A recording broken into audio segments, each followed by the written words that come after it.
البطولة سالات وجيت اليوم بهاد الفيديوهات فينا نحاولوا نحطوا واحد التحليل ومناقشة على المردود ديال كل فرقة في البريمير سيري بداية من الخلف. إذا مرحبا بالمتهم الأول، شباب المحمدية. نبدا بالنسبة للشباب أنا يمكن غادي ندوي في هاد الفيديو أكثر على الوضعية ديال الشباب والشباب منين طلعات وعلى لعابة الشباب، حيت لعابة الشباب مكاينش بزاف ما يتقال.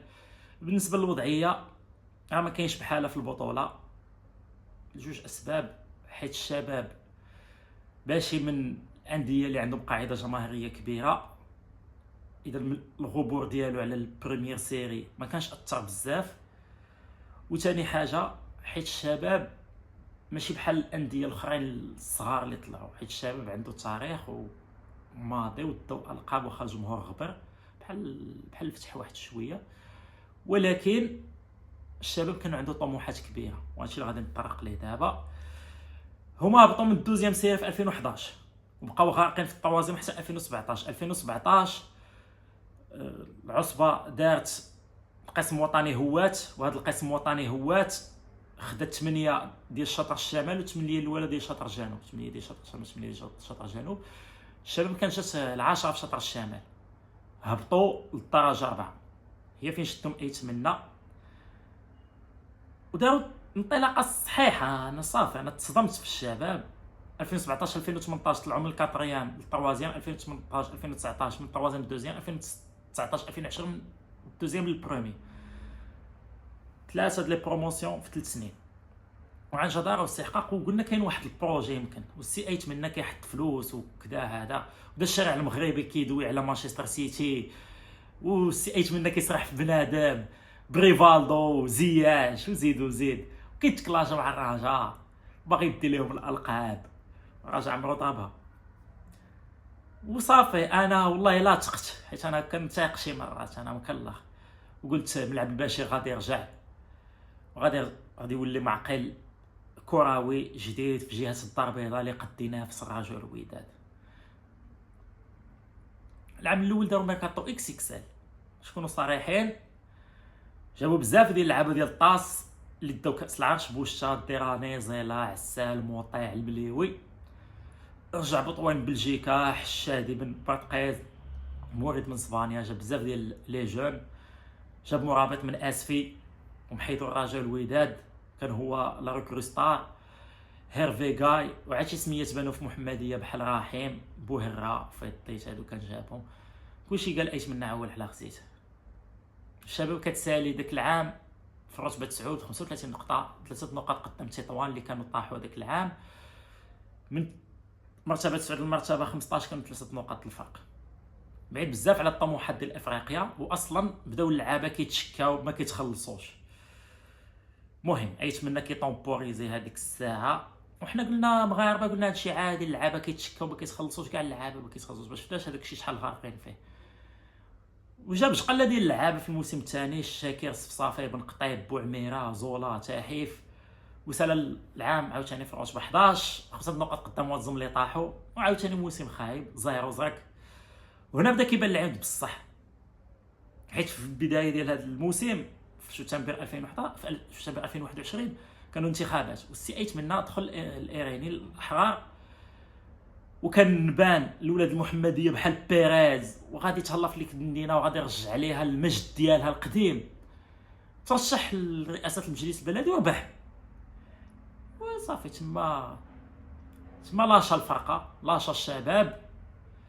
6 شهور من بعد حتى استقالته من رئاسه النادي، خلى واحد البيدق ديالو هو اللي كيسير التسيير ديال كل نهار، باش اللعابه والمحامين ديالهم ولي زاجون ديالهم مابقاوش يعيطوا ليه هو يقول لهم منكم ليه، ولكن هو داخل الستار هو اللي كيسير.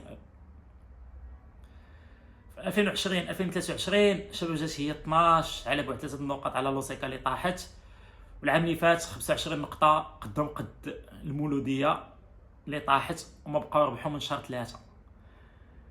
عيت منا مخلي الفرقه تغرق كريديات وكاس كيدوي على الوداد وهذا وباغي ترشح الوداد، ولكن المهم هذه ماشي فيديو على ايت منا.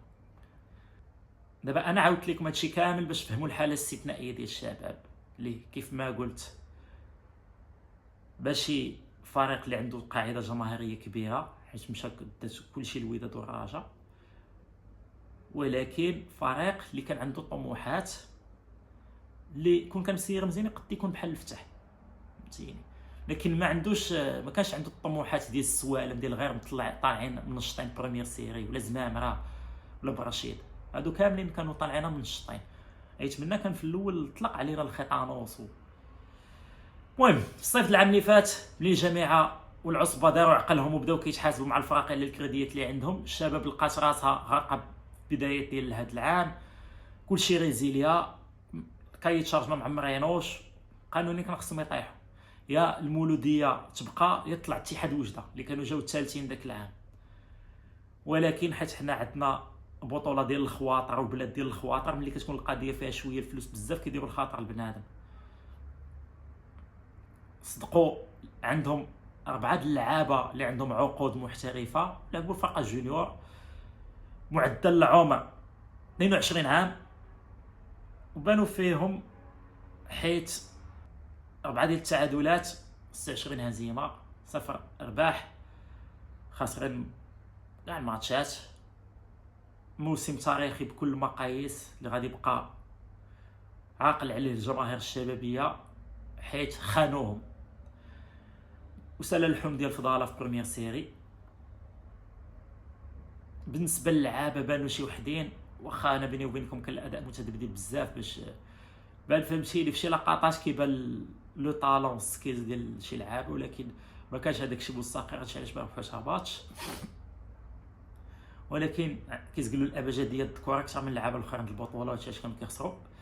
وانا كندوي على كونترول، باس، فينيسو قدام المرمى، ما ديرش اخطاء في التغطيه وفي الماركاج، ربح النزاعات الثنائيه ديالك. بيني وبينكم هاد اللعابه واخا كون بغاو ما كانش عندهم الموارد باش يديروا عام احترافي، حيت ما كانوش موجودين ليها، ما كانش التقطيع ديال ليكيب جونيور، وهما ماشي بحال ولاد الاكاديمي. ولاد الاكاديمي اللي عقلتو على اكرد ملي دار الانترفيو، راه كنقول لهم كيفيقوا مع 6 كينعسوا مع 9، كيتغيروا 2 مرات في النهار، والماكله ديالهم كامله محظيه، عندهم بيرميسيون كان ديال النهار، مشيو واخا ولا عشيه يخرجوا يتسركلوا السبت ولا الحد وصافي. وهادشي علاش كنشوفوا توارقه كتبان احسن من الشباب. مهم نقدروا نذكروا شي سميات اللي مشاو للوداد، هذوك الجوج في الميركاتو الشتوي، جديدي وفتيحي زويون في الدريبلات ديالو، عنده ما يقول، ولكن مازال خصو يخدم على راسو، ناقص في لي باس، ناقص في لي تير.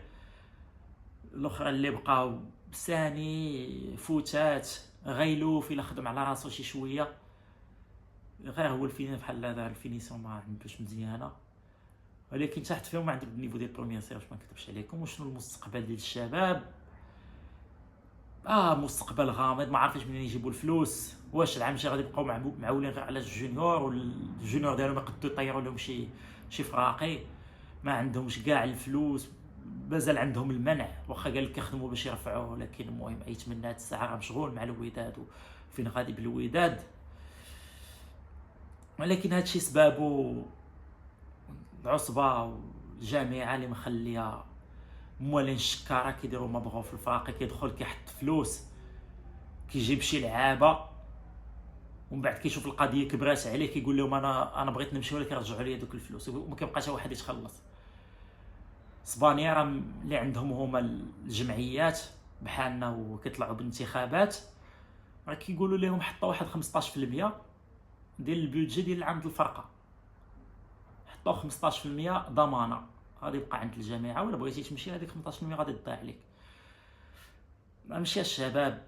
بالنسبه للفرق اللي عندهم قاعده جماهيريه كبيره، نذكروا الكاك، الكوديم، الكاسيم، لايسيس، هادو كاملين غرقوا في الهوات.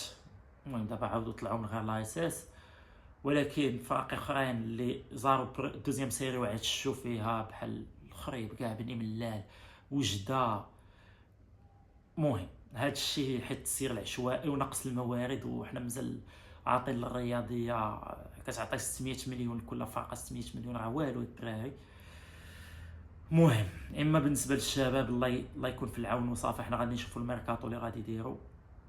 مهم وبغيت نختم بتحياتي للجماهير الشبابيه اللي ديبلاصات وما خلات فرق فين تبعت فرقتها. تحياتي ليكم، راني كنبوستي الفيديوهات ديالكم في تيك توك وكذا. هذا